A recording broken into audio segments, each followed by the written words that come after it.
Bonjour à tous, j'espère que vous allez bien et je suis très heureuse de vous retrouver aujourd'hui. Et aujourd'hui, spéciale vidéo petit prix. Comme vous l'avez vu dans le titre, je vais vous parler des produits de la gamme Sienne Nature de chez Lidl. Oui, alors attention, c'est bien la gamme Sienne Nature et non pas leurs produits basiques standards qu'ils ont tout au long de l'année. La gamme Sienne Nature, elle apparaît environ 2-3 fois par an à ce que j'ai pu observer et comprendre. Et à vrai dire, ça fait très longtemps que je les vois et je me suis jamais intéressée parce que j'avais des a priori, je me disais que non, vu le prix, ça ne pouvait pas être des vrais cosmétiques nature. Naturel et surtout avec le label Natru. En ce qui concerne les prix, on est toujours à moins de 4 € en moyenne le produit pour des contenances complètement basiques de 30 à 50 ml et les prix les plus élevés vont jusqu'à 7 € à peine il me semble pour ce qui est des huiles corporelles, mais même à ce prix là franchement c'est rien du tout. J'avais envie de vous analyser 3 produits, donc à la fois dans la gamme à la grenade vous aurez des visuels, mais aussi dans la gamme à l'amande qui est plus formulée pour les peaux sensibles, tandis que la gamme à la grenade est plus pour des peaux plus matures, plus sèches, qui ont besoin de plus d'hydratation. Et nous allons analyser premièrement l'huile corporelle à la grenade, la crème pour les mains à l'amande et enfin, troisième produit, la mousse nettoyante pour le visage à l'amande. Donc je commence sans plus tarder avec le premier produit qui est l'huile corporelle, mais qu'on peut également bien sûr utiliser d'une autre façon pour faire des bains d'huile sur les cheveux par exemple. Dans la gamme à la grenade, premièrement, il est bon de noter qu'on a un packaging qui est en verre, donc vous pouvez également le recycler, bien le nettoyer et le réutiliser comme vous le souhaitez par la suite. Donc c'est parti pour la composition, vous allez voir c'est très simple et c'est parfait, voilà, vraiment. Donc premièrement, on a de l'huile de tournesol, de l'huile de graines de grenadier, bien entendu, et ça c'est extrêmement positif parce que toute la gamme est vraiment basée sur la grenade, même les packagings sont rouge, framboise comme ça pour rappeler ce fruit, et là on voit qu'on l'a déjà en deuxième ingrédient, donc ça veut dire qu'il y en a beaucoup dans le produit et ça c'est génial. Après on a de l'huile d'amande douce, de l'huile de jojoba, de l'huile d'argan, ça fait beaucoup. Après on a un extrait de baie de goji, génial. Après on a du coenzyme Q10 qui est un actif hydratant, apaisant pour la peau, qui est souvent mis dans les crèmes anti-rides, bon voilà. Après on a de l'huile de tournesol mais d'une autre souche. Après pour la conservation, de la vitamine E, du tocopherol tout simplement, et après on a un petit peu de parfum et les conservateurs vous savez qui sont dérivés des huiles essentielles, vous commencez à les connaître. Après à savoir si ce sont des huiles extraites à froid ou non. Après partez du principe qu'avec le label Natru on est sûr d'avoir un produit avec une belle quantité d'ingrédients d'origine naturelle qui doit être biologique.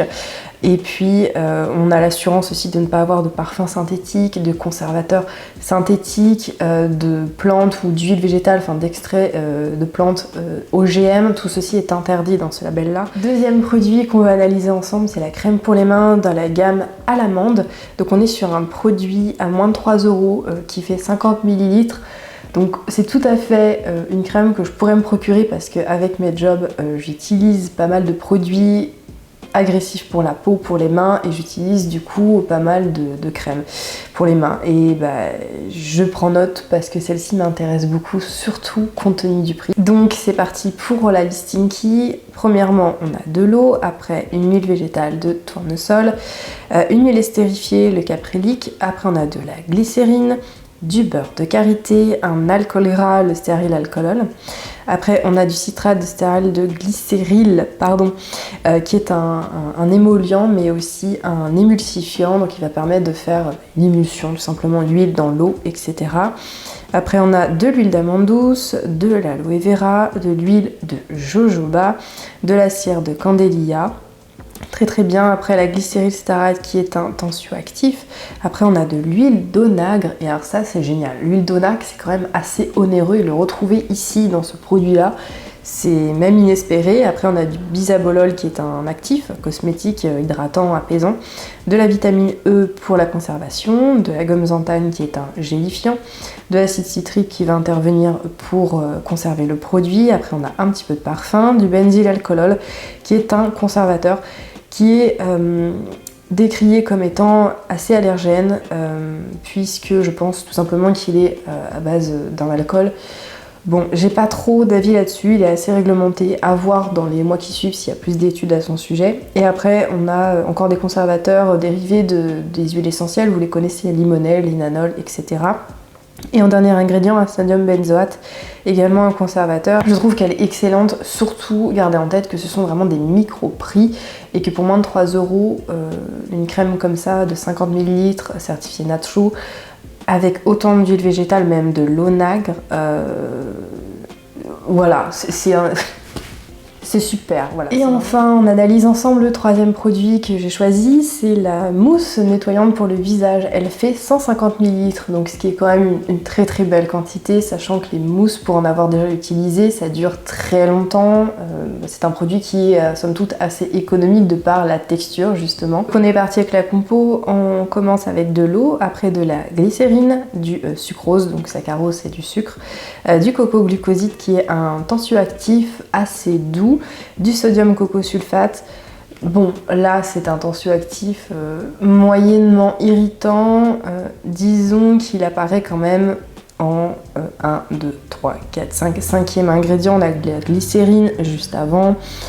Bon, personnellement, c'est un sulfate que je supporte très très bien. J'en utilise d'ailleurs dans mes shampoings parce qu'il mousse très très bien.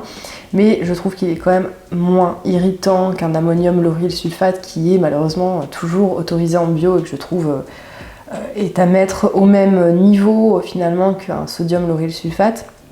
Donc là, il faut toujours garder en tête que ce sont des produits vraiment à petit prix. Je trouve que c'est plutôt très très bien et assez finalement cohérent. Ensuite, on a de l'aloe vera, de la bétaïne qui est une sorte d'ammonium quaternaire mais qui va agir là comme une sorte d'émollient, d'hydratant. Donc c'est tout à fait cohérent encore une fois dans une composition de mousse vraiment nettoyante. Après on a de l'amande douce, un extrait d'amande douce, très bien, de l'acide citrique qui va agir là en conservateur, un peu de parfum et après les conservateurs on est sur le benzylalcool et le sodium benzoate. Donc même remarque que pour le produit précédemment. On est sur une composition qui est très simple, efficace, vraiment basique. Si vous voulez vous refaire une gamme de soins à petit prix, allez-y, franchement allez-y parce que j'ai analysé toutes les compositions. Bien sûr je pouvais pas vous faire une vidéo avec une dizaine de compositions, ça serait bien trop long, mais ma conclusion elle est très très positive. Ma conclusion finale, je valide à 100%, franchement bravo, comme quoi c'est possible, ça serait tout à fait possible de produire des cosmétiques avec des barèmes classiques comme ceci, donc avec des super compositions, pas d'ingrédients polémiques, outre mesure, etc.